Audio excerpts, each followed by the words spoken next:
السلام عليكم ورحمة الله وبركاته متابعين قناة سوق الماعز الشامي والبور بالمنيب.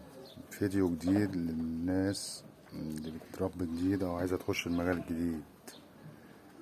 أول حاجة زي ما قلنا في الفيديوهات اللي فاتت، اختيار الأم، خشانة، الجسم، الشكل، ده مهم. اللي هيشتغل في اللحم أو هينتج يعني بور سلالة زي ما هو عايز. احنا بننصح خليك في اللحم وبلاش موضوع السلالة، لأن زي ما قلنا قبل كده فيها غش كتير، وفي ناس ما تعرفش ربنا تستغل جهل ناس وناس لسه جديدة وتضحك عليهم وتديهم حاجة بسعر عالي، وما يجي يبيع بعد كده يفطسها له ويقول له دي لا، ده مين اللي ضحك عليك وناس ظريفة بتستظرف كتير، وناس يعني بتقعد تضحك على الناس. نصيحة لو انت هتعمل مشروع جديد يعني ولسه هتبدأ، خليك في الخلايط العادي، ويكون معاك جدي كويس او شامي كويس، ويكون معاك جدي كويس يجيب لك سلالة او يجيب لك لحم. في كده الحالتين مش هتزعل لما تبيع بالسعر اللي انت عايزه.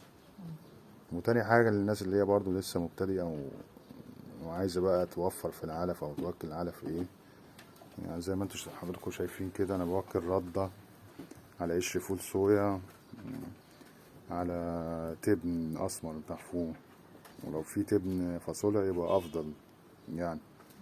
وبالنسبة للأمهات اللي هي بترضع بعد الوجبة دي أو الوجبتين اللي بياخدوها دي، لازم نديهم على الأقل يعني نص كيلو ذرة بيضة في اليوم، عشان حكاية اللبن، عشان المواليد ما تضعفش منك، ده حاجة ضروري يعني. ولو في شعير في الأسبوع تديهم مرة مرتين برضو، إن بيزود اللبن معاهم وبينضف المعدة والكبد وينشط عندهم يعني المبايض للتزاوج، يعني مفيد ليهم برضو الشعير ده، بس مش بكترة يعني. حاول تخليه مرة مرتين في الأسبوع بس، وربنا يرزقنا جميعا ويبعد عننا الناس الغشاشة والنصابين.